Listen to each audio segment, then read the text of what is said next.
11 alfajiri hadi saa 4. Mzee mzima na kijana mrefu zaidi duniani wanakupambia siku yako. Mtaani Radio, sauti ya mtaa. Amka na mtaa. Ni matumaini yangu kwamba umeamka salama wa salmini. Jumatatu nyingine tena tunakutana hewani. Mtumaini Bwana kwa moyo wako wote, wala usizitegemee akili zako mwenyewe. Katika njia zako zote mkiri yeye. Bado najikaza, tumefika kule. Aya, waraushe basi. Nianze na mama safi. Mwalimu wangu anaitwa Ken. Anashughulika sana mambo ya talanta na vipaji, na muamsha sana, namtakia siku njema. The Kenya Gazette July 2017 ndio ilirevise ile ya 2013. Wakati tulianza devolution, vile watu walikuwa wanahani. Na hizo zote tuko nazo hapa. Sisi tunatumia original documents. Hizi tumetoa kwa Salaries and Remuneration Commission. Ndio tukue accurate. Umwika muziki mintwe. Ejikonga point chomobere. Timu ambayo inanishangaza na timu ambayo nimesema kila mara itamaliza nambari 2 ni Manchester United. Mimi nawaambia mnakataa. Haitamaliza namba 2. City pia hawezi kuachilia, hata Liverpool. Naomba tukutane tena. Naomba tukutane. Amka na mtaa. Karibu sana msikilizaji wetu kwenye kipindi chetu cha leo, kipindi cha Jua Afya Yako. Tunaangazia swali muhimu zaidi, yani lifestyle versus lifespan. Je, tunajiletea kifo kwa vile tunavyoishi na kula? Hilo ndio swali ambalo tunajiuliza asubuhi ya leo. Hii inahusu magonjwa yanayoitwa magonjwa ya kimaisha, kama vile magonjwa ya kisukari, ukipenda shinikizo la damu, na vile wanasema ni Usonga ameniambia asubuhi si unono, ni unene kupita kiasi.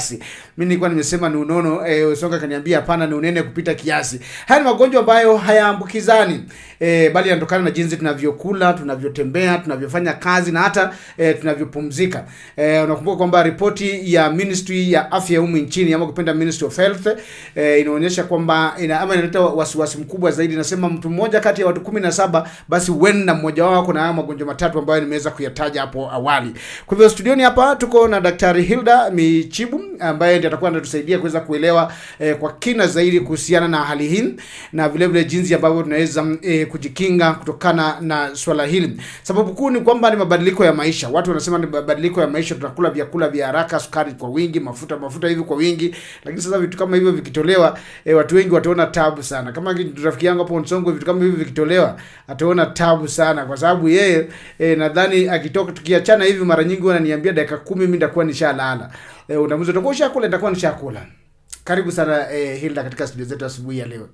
Asante sana, nashukuru kwa fursa hiyo ulionipa, lakini Kiswahili kidogo inanipa chenga, kwa hivyo haikupi chenga kwa sababu umeanza kuzungumza. Kama umekubali nakupa chenga, na maanisha unaweza ukazungumza. Kiswahili kidogo. Ndio. Yeah, thank you for the opportunity. My name is Dr. Hilda Michibu from AmkaNaMtaa Medical Center. Karibu sana. Today I'm privileged to be here at Mtaani Radio. I'm ready to take up this task and talk about our health and the conditions that affect our day-to-day lives. Yes, asante. Asante sana. Tuanze kwanza kuangazia kuhusiana na kuelewa mada yetu ya asubuhi ya leo. Ile tunaita understanding lifestyle diseases.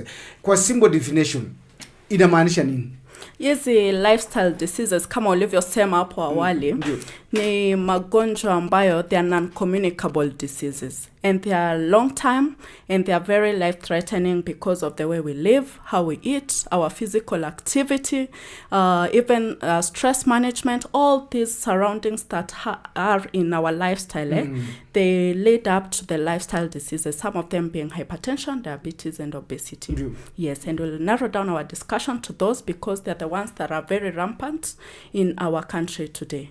More so even in Africa, and to the certain age group that may lead to these comorbidities. In medicine we call them comorbidities. Yes. Comorbidities kwa lugha ya Kiswahili sasa rahisi ni nini? Hapo sasa comorbidities. Ukielezea mtu kwa nikiweza kueleza kinagaubaga, comorbidities ni zile magonjwa ambazo zinaletwa kwa tabia zetu za kila siku, haswa vyakula tunavyokula, usingizi vile tunaweza kulala, kwa sababu watu wengine hawalale vizuri, ila hali inasababisha akili yako ama ubongo wako kutopata usingizi ama mapumziko yanayotosha. So in short, these comorbidities, they are brought about by our lifestyle.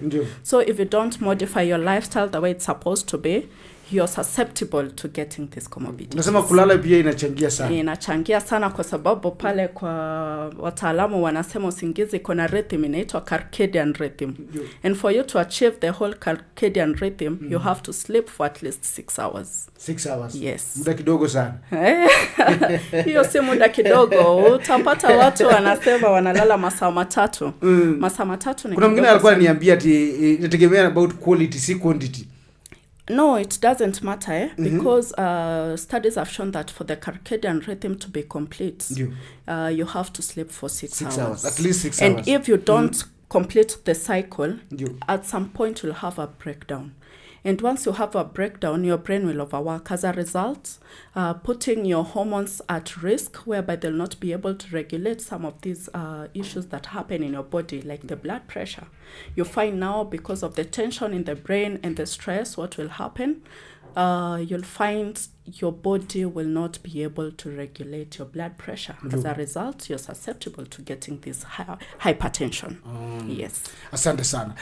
Kwa nini hizi cases za diabetes, hypertension na obesity zina increase sana in Kenya? They're increasing because of various factors that even us here, as the way we are not living life as it should. You find things like urbanization. Urbanization is whereby you find someone is supposed to prepare a very good meal, but because of the modern lifestyle, someone will just go and grab some fast food, will grab something that is easy to access. Yeah, and then also there's that cultural beliefs whereby people believe fast foods are for the wealthy people. People believe if your body has a lot of weight, what is happening, you're wealthy, so you find you're not able to even do physical exercise because you believe walking is for the poor. You understand? These are some of the factors that are predisposing us to these lifestyle diseases. In short, is the lack of physical activity. You find people have sedentary lifestyles whereby they sit the whole day, they don't want to walk, they are always using Ubers, all that sedentary life, lack of physical activity. You find urbanization, grabbing fast food, not preparing nice meals that are healthy for our lives. And also you may find people are not able to manage their stress well. What happens to the stress hormones? They will overwhelm your brain. The stress hormones will not be able to be regulated if you don't accept some situations and deal with them the way they're supposed to be dealt with. As a result, stress can also lead to these lifestyle diseases. Yes. Stress pia inachangia hapo. So unasema na ukigrab mara moja tu tuseme leo acha ni grab leo ka fast food mara moja hivi iko na athari gani? Sasa unapata your body is not able to break down the food the way it's supposed to be broken down because these fast foods are very high in carbohydrates and refined sugars and processed sugars. So you find that excess sugar, that excess energy is stored in your body. And if it's stored, it cannot be utilized all of it. Even if you have taken to once, let's say once per week. Once per week, it's okay kupea mwili pole mara. We have those one who said, today is a family out, tunaenda nje, sijui nenda unapata sababu ndio wamenunua kikubwa hivi, sijui nini, anasema today is family out, atusumbului, hata simu wachukui. Once in a while, it's good, but now you find, what do you do after that? Are you active? Will you store that energy, or will you be able to utilize all of it? Because the danger is in the storage. If you're able to utilize all the energy that you get in the fast foods, then you're good to go. But if you're not able to utilize all that energy, it will be stored, it will not be useful to your body, and it will predispose you to risk factors. Yes. Kwa hivyo hizi fast food ni kama vyakula vya aina gani? Kama pizza, unapata burger, anything that has wheat, because wheat is very high in refined sugars. Like breads, mandazis, all those are very high in refined sugars. You find also some carbonated drinks, Kama kina soda hivi. Soda, Red Bull. Yes. Yeah. And then also there are people who are used to alcohol and smoking. This is a very major risk factor in the country today. You find most alcoholics and smokers, they have all these underlying conditions, hypertension, diabetes. Kwa nini? Kwa sababu hizi vileo wanavyobugia haziwezi kutumika kwa mwili kwa njia mzuri. They will ruin your health and also ruin your liver, in severe cases ruin even the kidneys. And once your kidneys are ruined, most processes of the body are not able to take place. Yes. Ndio shida zaidi. Yeah. So ni vipi hapa majukumu ya chakula nyinyi ama tuseme exercise na vile vile stress inachangiaje? Ile diet, physical inactivity na vile vile stress inachangiaje? Najua umeguzia hapo stress kidogo. All these things they contribute differently to these comorbidities. For instance, let's talk about stress. Your brain automatically has hormones, and there are these hormones that we call the stress hormones. So if you take some things and maybe you're not able to digest some information, or maybe work pressure, you're not able to manage family pressure, your brain will automatically be at a point of crackdown, whereby the stress hormone overwhelms the happy hormone, which we call the dopamine hormone. Once it's suppressed, what happens? That's why they say you are not able to know when you're running into depression, because it's a very slow process whereby the cortisol is a hormone also yenye inachangia kwa maneno ya stress. Ikipanda sana unapata hiyo stress imeongezeka. So you find if you're not able to regulate it, you're risking your life to these comorbidities. When it comes to diet, as I said earlier, if you don't eat healthy life, because at times people have the economic pressure, yeah, you cannot afford a healthy meal, but I also understand in Nairobi you are not able to get the organic foods. So because of the economic pressure, you just pass by Mama Mboga there, you grab mboga, which is very healthy, and then you go take a very huge ugali, because you could only afford mboga ya 20 shillings or 10 shillings. But the ugali will be more than half of your plate. Portion control. Yeah, you need to do something we call portion control. Yeah, na pia unataka nguvu mingi ndio uweze kulala vizuri, uamke sijui ufanya maneno gani. Portion control is very important. Soko aliniambia hapa jaribu kula wali siku moja kulala karibu adedi.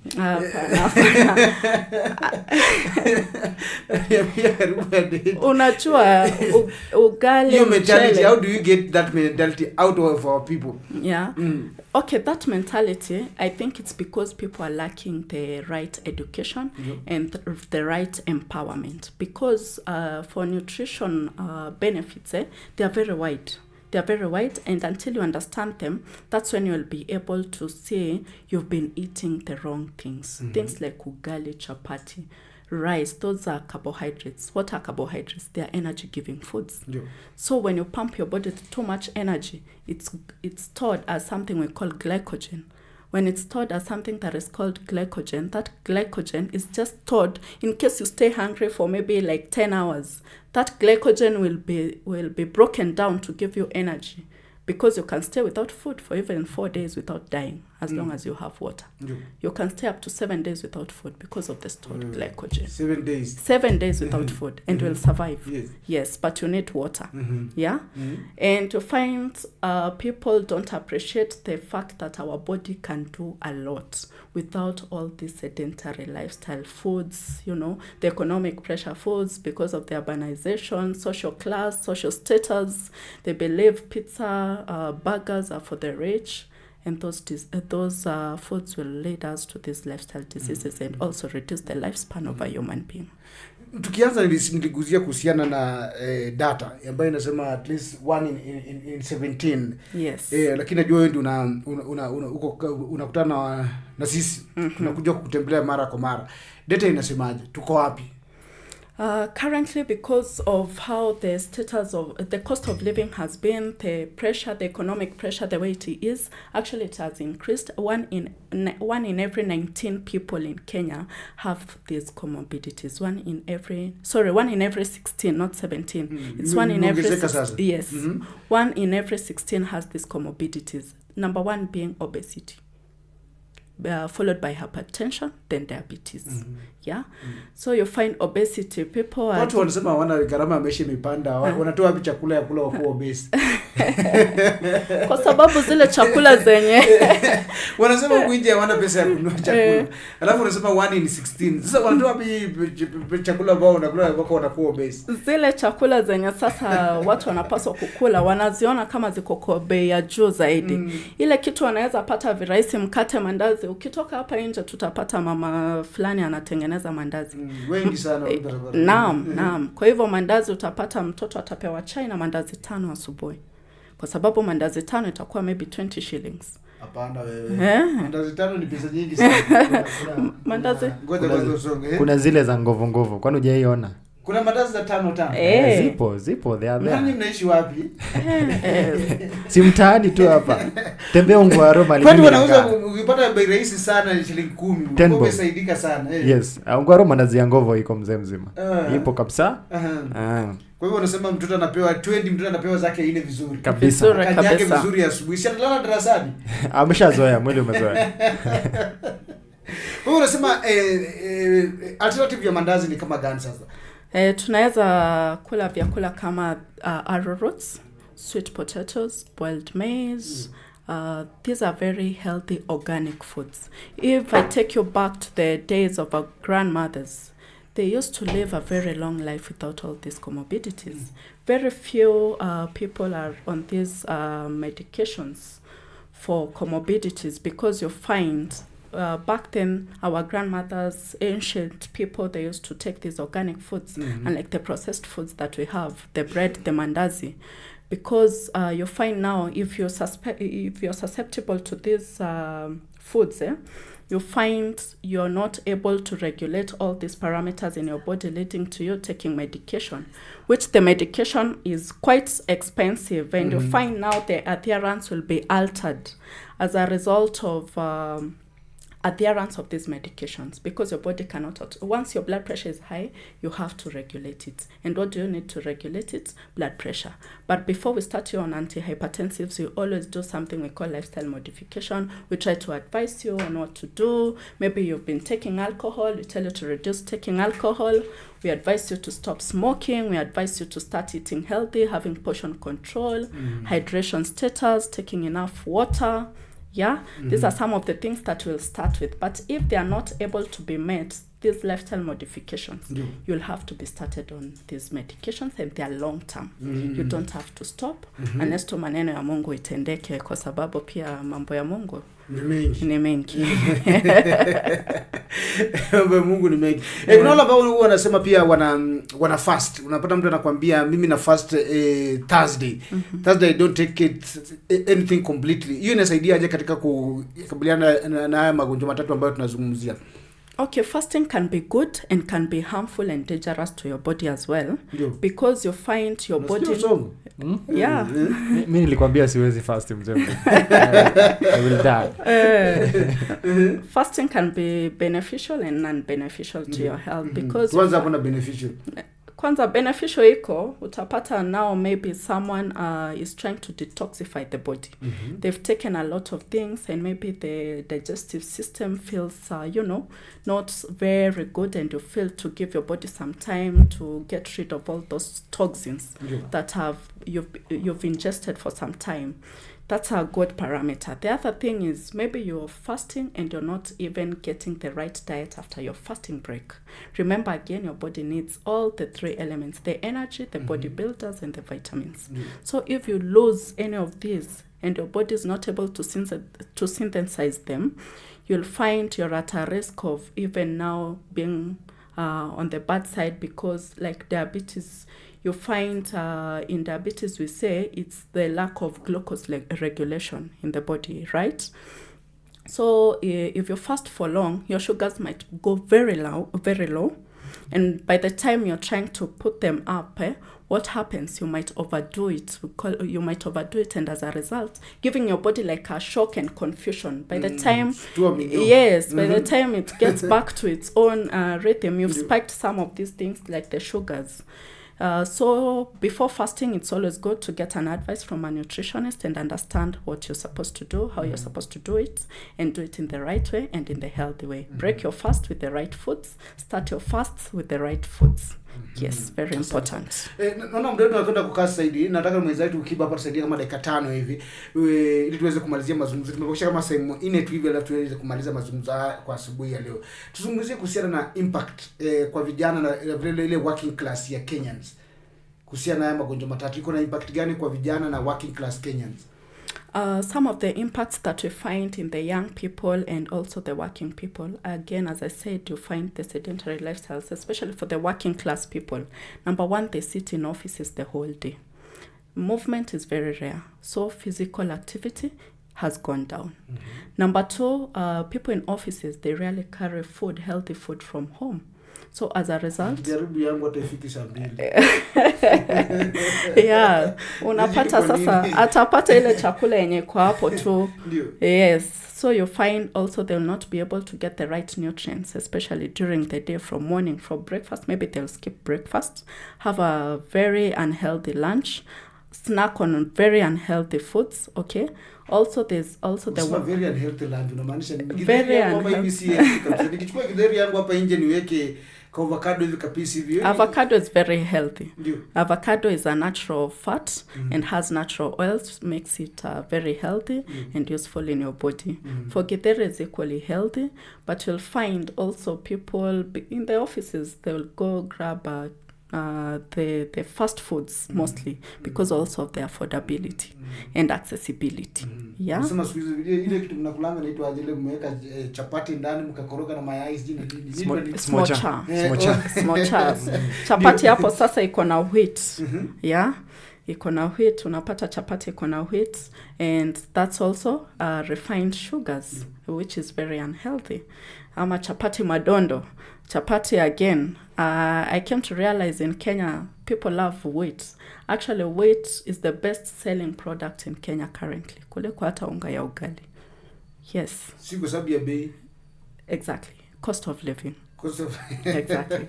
If I tell you to go to the market now and buy arrowroots are 50 bob. Ni moja ama mbili. True or not true? True. Yes. Sweet potatoes, and then you'll not find the organic ones. You'll find the ones that are grown in dams, in swamps, which are not even very clean. You understand? And when you get them, they are not even very healthy inside. They are full of water, soge. So they are not even enjoyable to ingest. Haivi vizuri. So utasema siwezi kula ile kitu yenye haina utamu. Yeah. So you find all these parameters, and then also the workload. You find because of what is happening currently, there are no jobs. And when someone gets a job, there are some institutions that will tend to overwork you, again leading to lack of enough sleep, leading to stress at work, and you're not able to regulate all these parameters. As a result, you're still at a risk of these lifestyle diseases. Yes. Inakuwa ni balaa kubwa sana hapa sana. Balaa kubwa sana. Labda niweze kuuliza what is the impact of youth and working class Kenyans? Ndio tulikuwa tukizungumzia kwa kina zaidi. Umezungumzia hiyo. Tumezungumzia hiyo sasa, nilikuwa natuambia kuhusiana na hiyo smocha zenyewe. Labda acha niulizie fulani moja. Unajua sasa hivi kuna wale watu ambao wanafanya kazi ngumu. Wanafanya kazi ngumu sana, labda mjengo. Alafu chakula ambayo atakula, najua kuna ile quality na ile kuna quantity. So sijui kama unaweza elezea hiyo. Maana kuna mtu anaweza ugalia yemini anaweza kula, kuna mtu anaweza kula mara 3. Labda iko na madhara gani labda kwa mwili wao labda? Ndio unakula mara 3. Yes, mzima kuna mtu anaweza kanyaga vibaya sana. Ile vitu inayotendeka hapa nje. Sasa this will take me back to what we called portion control. In a typical plate, let's assume your plate is round. You've said about quality and quantity. Yeah. For you to meet the right quantity and the right quality, you have to have the right portion.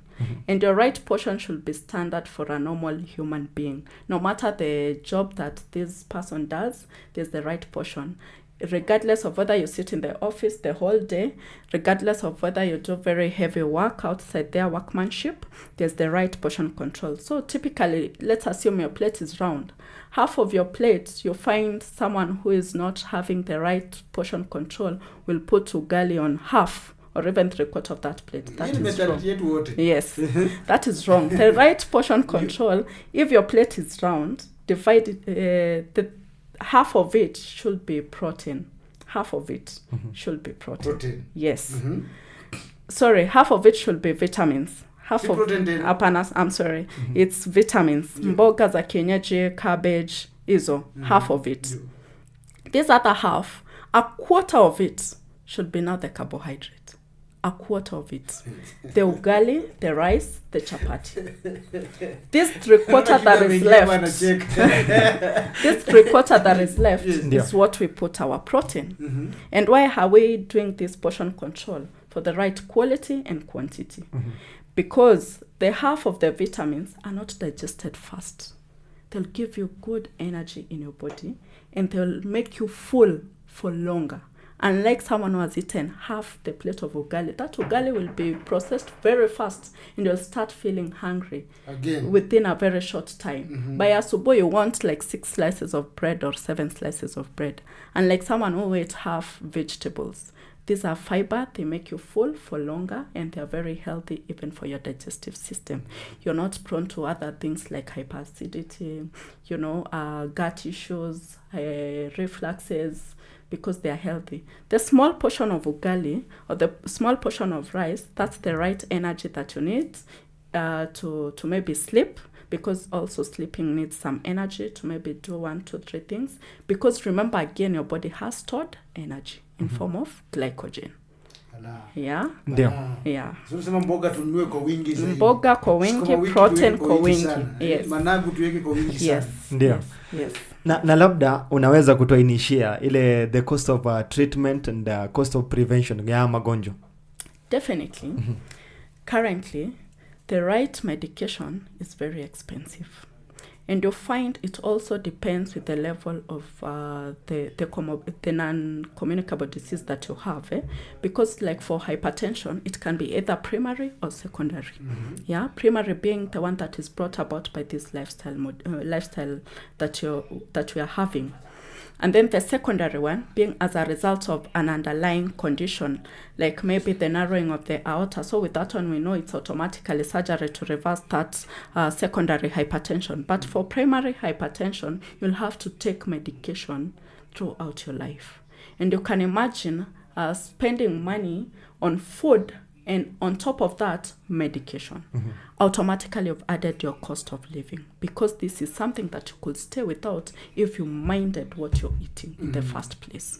So that brings us to the point whereby your diet is very key and it's important, because if you don't eat healthy, you might risk to getting these comorbidities, and as a result, you will have to take the medication, which are lifelong, and you can take them for the rest of your life, you see. And they also come with other side effects. Remember, all drugs have their own side effects, maybe also resulting to reduced lifespan, Yeah, so automatically let's eat healthy and avoid the cost of adding drugs to our bodies and our lives. Kiba natupeleka mbio, pengine nikuulize haraka hapa kabla tuweze kumalizia.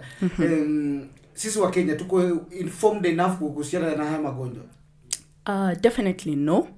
Because even in hospital settings, once you check the blood pressure of a patient, because that's a vital sign that you have to check before even complaints from where the patient is suffering from, you'll understand someone doesn't know even the normal ranges of blood pressure. They don't even understand what is elevated blood pressure. They don't understand that my sugars can go high. They don't understand my sugars can go low and my body can react in this way or this other way. So that means there's no enough sensitization.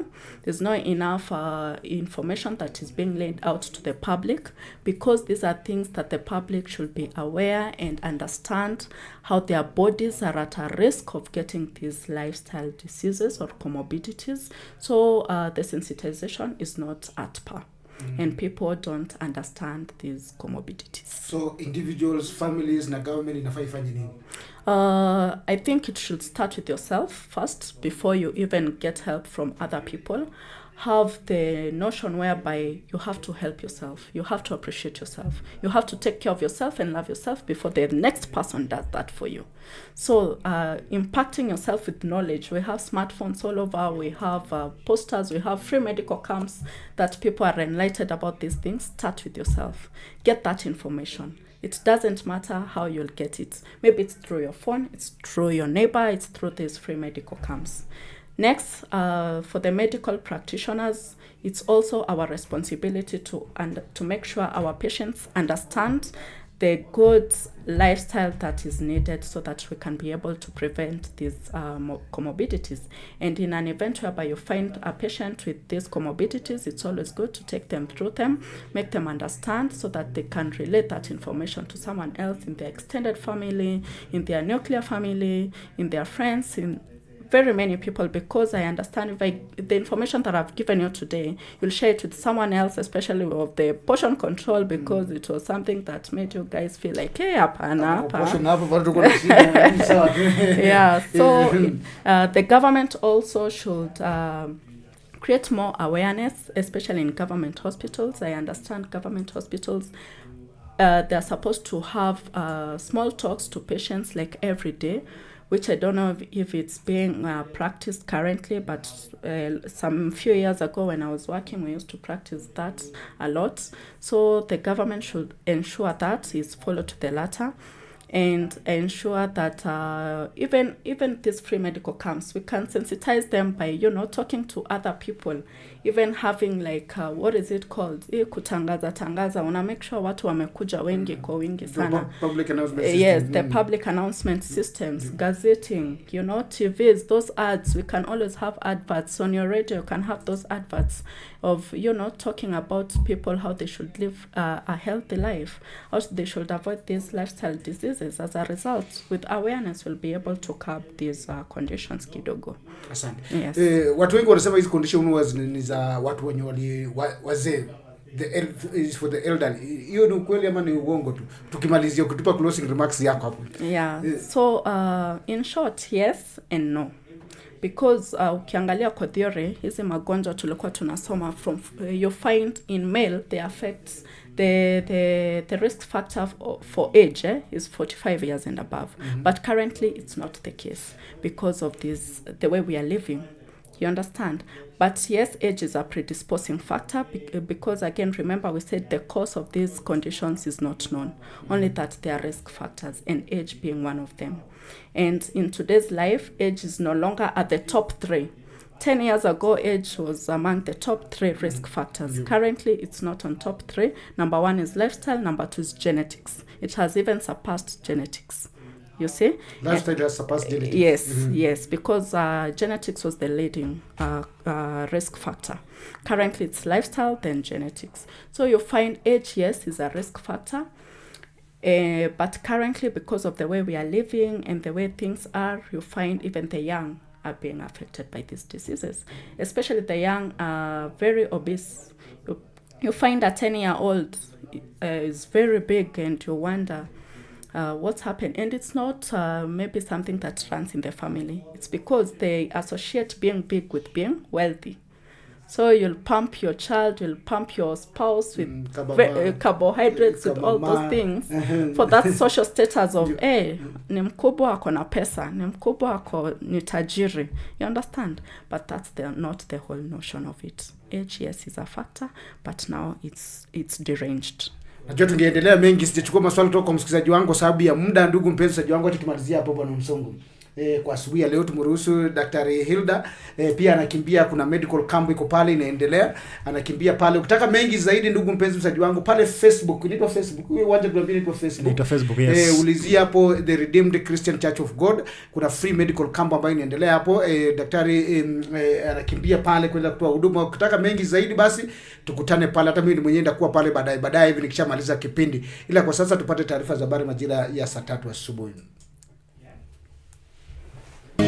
Iko neema tufanya kila siku ya wiki alfajiri na